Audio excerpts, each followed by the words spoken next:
So let's delve into what's happening in the news. Why not?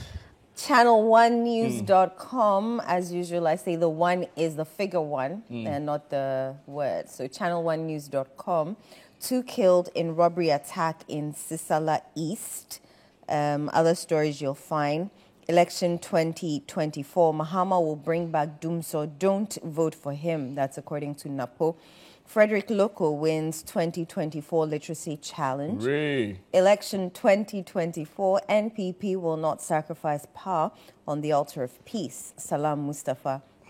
Also election 2024, all set for NPP's manifesto launch in Takoradi today.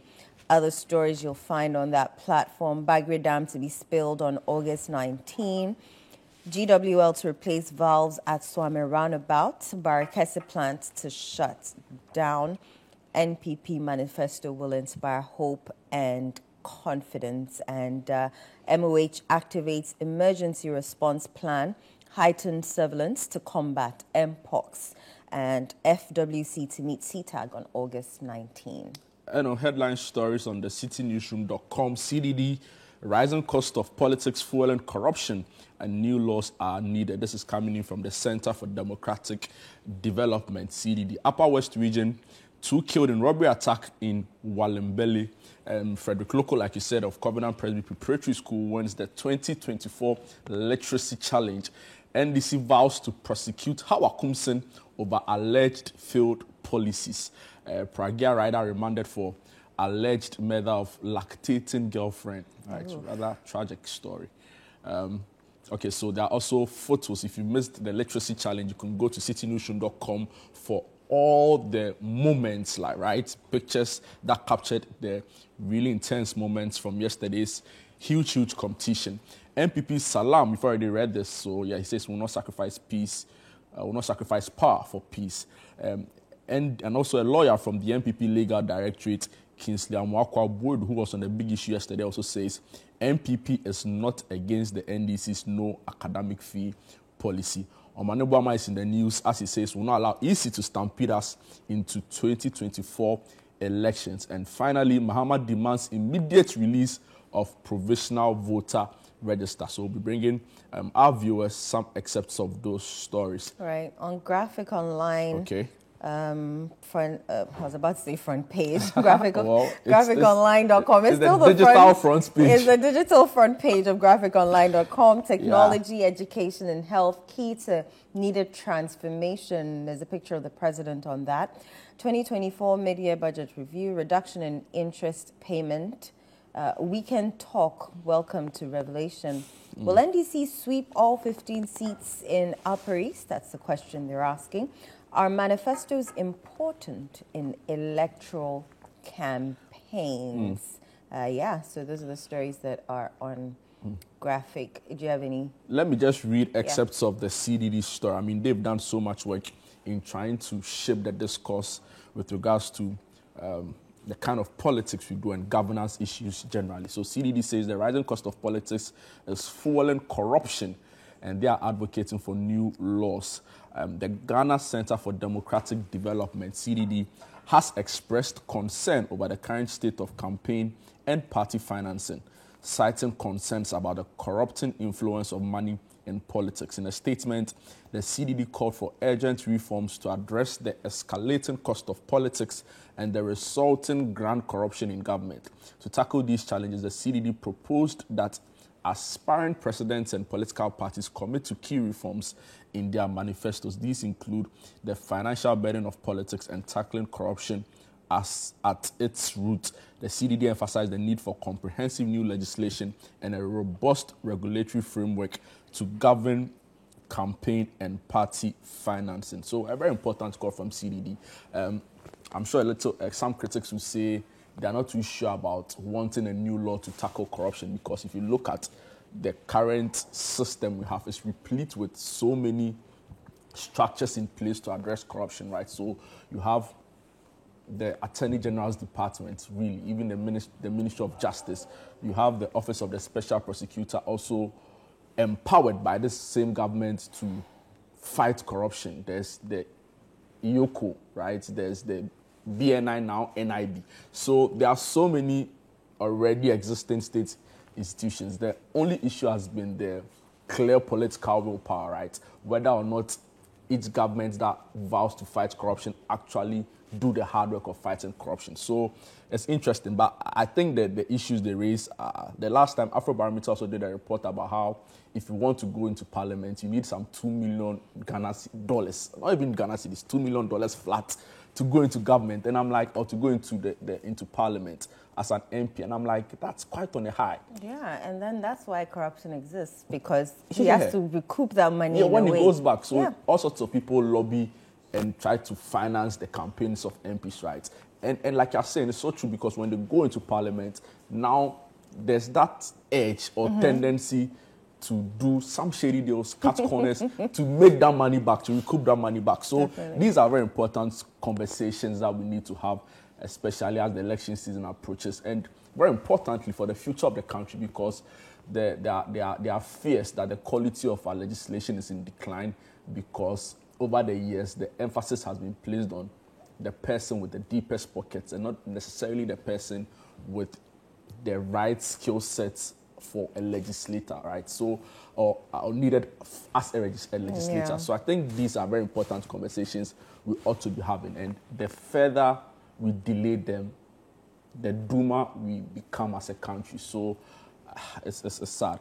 And going back to CDD's story that I just read, I think we have to pay attention to it. And I don't want to just create a very doomed picture this morning, but it's important we pay attention to it. Speaking of doom, let me doom the picture for our viewers. So the two have been killed in a robbery attack in Sisala East. A bit of that story on Channel One News reads, 2 people have been killed in a robbery attack at Walembele in the Sisala East municipality of the Upper West region. The incident occurred on Saturday at about 7 p.m. after 4 gunmen attacked and robbed a mobile money vendor in the village. Reports indicate that the robbers, who were on 2 motorbikes, ransacked the mobile money shop amidst sporadic gunshots and took away an unspecified amount of money. A survivor of the robbery attack who pleaded anonymity explained that after the attack on them, 2 of the robbers could not start their motorbike and decided to escape. Realizing the situation of the deceased, Todia Munkailu decided to raise the alarm and gave them a hot chase. The robbers, sensing danger, opened fire, killing him and another person, Fuseini Benrowu. The eyewitness said the robbers managed to escape, leaving behind the motorbike that could not start. The incident has sent shivers down the spines of many in the Walembele community. This very sad story right there. Wow, moving on to politics, right? It's in a time where a lot of stakeholders are calling for the political temperature to be lowered a bit amidst certain incendiary comments from some political figures. The MPP, Salah Mustafa, the youth organizer of the ruling MPP, has also made another quite a bold call, and I'm not really sure. I'm not really happy with the call, though. Yeah, I'm not really sure what he meant by it. But hey, let me just read a bit of that. It says, the National Youth Organizer of the New Patriotic Party has made a bold declaration regarding the party's stance on power and peace in the upcoming December polls. Speaking at a mini rally in Takoradi on Saturday, August 17, ahead of the MPP's manifesto launch scheduled for Sunday, August 18, that's today, Mustafa emphasized that while the MPP values peace, they are not willing to relinquish power merely for the sake of maintaining peace. He goes on to say he asserted that his party also boasts strong individuals capable of countering the NDC during the opposition to take any action they deem necessary before, during, or after the polls. I'm not really impressed with the kind of rhetorics and the narrative in the public discourse right now, right? So you have a Minister of State also on a campaign trail saying that they are not going to hand over power. He will later come back and try to clarify in radio interviews, TV interviews here and there. But that kind of damage, right, or that harm would have already been caused. And of course, people say when you are speaking to party people, there's a certain way you want to incite them, not necessarily negatively, right, but just whip up interest, whip up the bees. And a lot of the time it leads to those kinds of comments. But I think that we need to sanitize the system, right? Especially in a time where we've said that the political temperature is so high, and there's a lot at stake as a people. And for me to come and say that you will not give up power just for the sake of peace, nobody has said you are fighting, right? So I'm not really sure the context or the need for this particular comment, especially in a time where the MDC, that's the opposition party, are threatening to boycott peace talks or the peace pact. The peace pact. I don't think we are doing things properly. And voices of conscience, right, need to start speaking up. So the Peace Council, even the judiciary, Peace Council have been speaking, but are they biting, right? No, it's one thing to speak, and it's another thing to really assert your authority, right? Yeah. So, and I don't see a lot of that happening. So for me, I think it's a problem.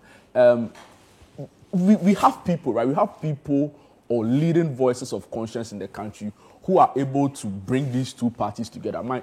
Let's be fair, these are the guys. It's one of them, really, at the end of the day. Yeah. So I think we need that voice to be able to call order, get them to act appropriately, be it on the campaign platform, be it on radio interviews, because these kinds of rhetorics is what would eventually plunge the country into chaos if we don't pay attention to them. That's true.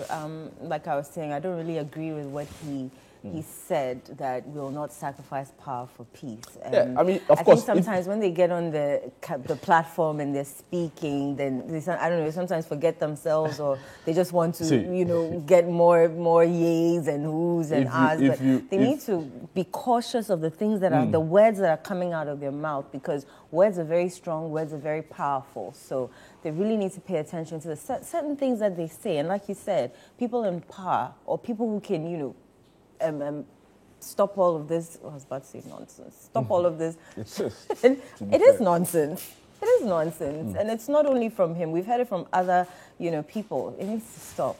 Of course, if you interview him, we don't right want now, what happened in Ayawaso and other places to happen again. We need to lower the political temperature, especially because the stakes are too high. And usually it's comments, really. It's just people's utterances that plunge countries into chaos. And like I was saying, if you interview Salam Mustafa right now, you'll find a very nice justification as to why it makes sense, right? And probably diffuse the tensions around it. But for hardcore opposition, they look at this and they see it differently. Of course. Right? So I think that we need, like I said, we need some level-headed people of integrity, people who are strong voices, to call the two of them together. Maybe the leadership of the party, see, we can't continue on this tangent. If you are going to campaign, tell the people what you intend to do for them. Tell them how you are a better option than the other one, right? But to try and incite people, to try and whip up interest in a certain manner, so that is so incendiary, so provocative, I'm not sure it's healthy for our body politics. Yeah, still on politics. Napo is here saying Mahama will bring back doom, so do not vote for him. A bit of that story reads, Dr. Matthew Opoku-Prempeh, the running mate of the New Patriotic Party, and this is on channel1news.com. He's saying that he has warned Ghanaians against voting for the National Democratic Congress in the upcoming 2024 general elections. He cautions that the NDC's flag bearer, John Dramani Mahama, would repeat his past mistakes, plunging the country into darkness, just as he did during his previous term in office. Now, speaking to NPP supporters during a health walk in Takoradi on August 17, ahead of the party's manifesto launch, Dr. Opoku-Prempeh praised President Akufo-Addo's outstanding leadership, which has successfully addressed the intermittent power outages that previously affected Ghanaians. He urged citizens to reject the NDC at the polls, emphasizing that a return to power could only lead to greater challenges. I know. The president has also been speaking, right? He says technology, education, and health key to needed transformation. And this story is on graphic.com.gh online portal. So President Nana Addo Dankwa Akufo-Addo has underscored the pivotal role of technology, education, and health in driving Africa's transformation. Speaking at the 5th anniversary of the Council of Foreign Relations Ghana, the president delivered a speech on the theme, The Limits of the Current Development Cooperation Framework for Africa's Transformation. highlighting the need for investment in these critical sectors to achieve sustainable and inclusive development across the continent. President Akufo-Addo emphasized that the digital revolution presents unprecedented opportunities for accelerating development, improving service delivery, and enhancing economic competitiveness in Africa. However, he noted that these opportunities also come with challenges that must be addressed to ensure that the benefits of technology are equitably distributed. So that's coming in from President Nana Addo Dankwa Akufo-Addo. Okay, on Channel 1 News, election 2024, all set for NPP's manifesto launch in Takoradi today. The New Patriotic Party has noted that all is set for a successful manifesto launch for its 2024 campaign in Takoradi on Sunday, August 18. Speaking to Channel 1 TV at the Ghana Secondary Technical School, where preparations are underway to host the manifesto launch, the Western Regional Secretary of the NPP, Okatachi Amankwe-Fifa, said the large numbers witnessed during Saturday's walk has informed the party to make adequate provision for a large number of supporters. And it goes on and on. So various speakers include the Western Regional Minister, Actor Ejako, and the NPP National Youth Organizer. As he also expressed the party's determination to break the 8. And if you keep your dials here on Channel 1 TV, we will be showing that live. We'll be in Takoradi live for the NPP manifesto launch. You wouldn't want to miss that. Channel 1 TV. Yesterday, the campaign spokesperson for Dr. Bawumia Miracles, Dennis Abuajo, was on the big issue with Selom, and Selom was asking him about preparations. He was in Takoradi, so he joined via Zoom. And it was like, oh, I mean, the grounds are good, the base is excited, anticipation is building, people are happy on the streets. They had this whole really huge walk and everything. And he goes on to say that if you look at the way people are voluntarily joining the campaign, it gives them hope, right? And he says that when he went to Takoradi or the Western region, he was impressed by the number of road construction that was going on. Okay. And I was just hoping that they are also able to see the level of devastation and destruction that has happened to the environment in that same region. We've been told that the Western region is the capital of Galamsey in the country. So I'll be looking forward to Dr. Bawumia's speech, manifesto, and of course a speech. I want to know what they intend to do with regards to dealing with issues such as the level of destruction we've seen to our environment. And going into the Western region, I think is great, except that some journalists who've documented the fight against Galamsey tell us that the Western region particularly is the capital of Galamsey in the country. So I'm so happy the top brass of the NPP is there. They should come and tell us also how they intend to deal with it. They say the manifesto, the possibilities manifesto, will be hard on jobs, will be hard on the economy. Hopefully it's also able to touch on Galamsey and very serious issues that are affecting the people of Western region. And aside the fact that it's just a manifesto, I'm also hoping that if they are voted into power, if they do manage to break the 8th, they will put, truth to power and do, because I've been watching other platforms, and so they'll take their manifesto from 4 years ago, and then have they done it? Have they not? Have they done it? Have they not? And most of them have not been done or have not been completed. So it's not just a manifesto. Don't just come and stand there and tell us what you'll do, and then when you eventually get there, you don't do it. Yeah, right. And in a lot of ways, people have said that maybe we don't even need a manifesto for political parties. We need both parties to just agree to a national development framework or a national development plan. You have the NDPC, that's the National Development Planning Commission, right? So maybe we should have a bipartisan approach to it. Yeah, because how are you even able? There's no constitutional punitive measures. That's true. That's even another point on its own, right? And there's no constitutional punitive measures for a party that comes into power that doesn't fulfill its manifesto.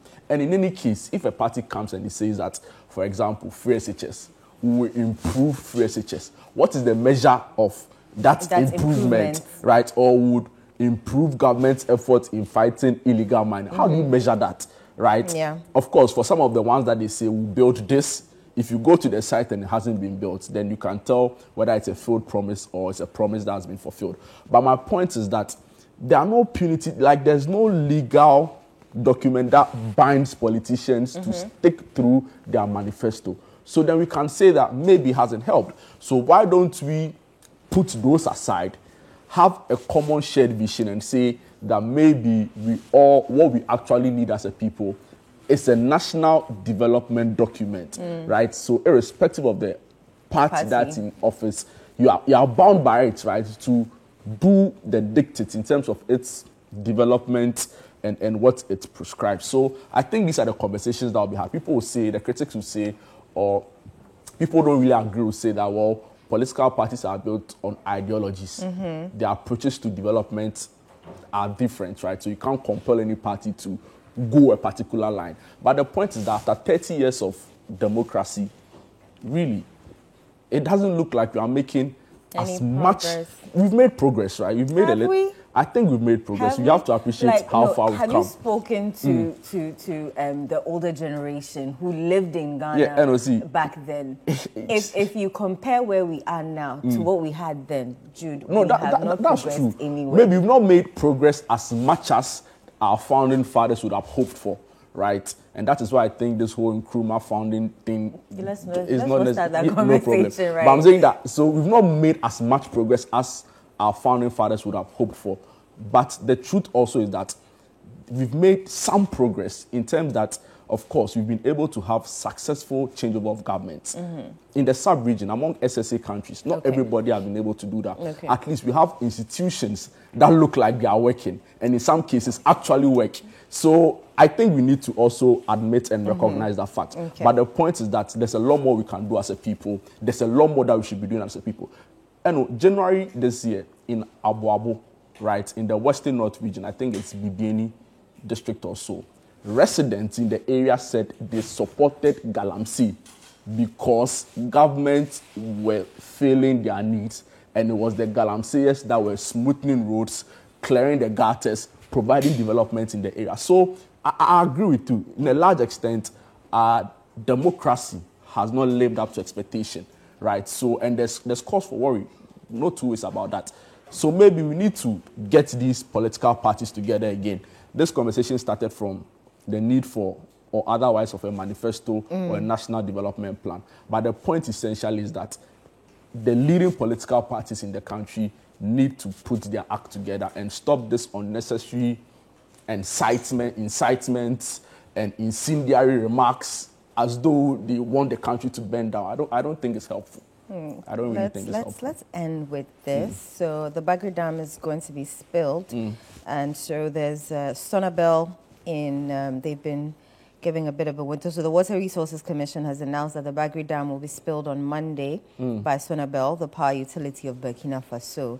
Now, they say the water is rising, and it's reached 232.82 meters as of Friday.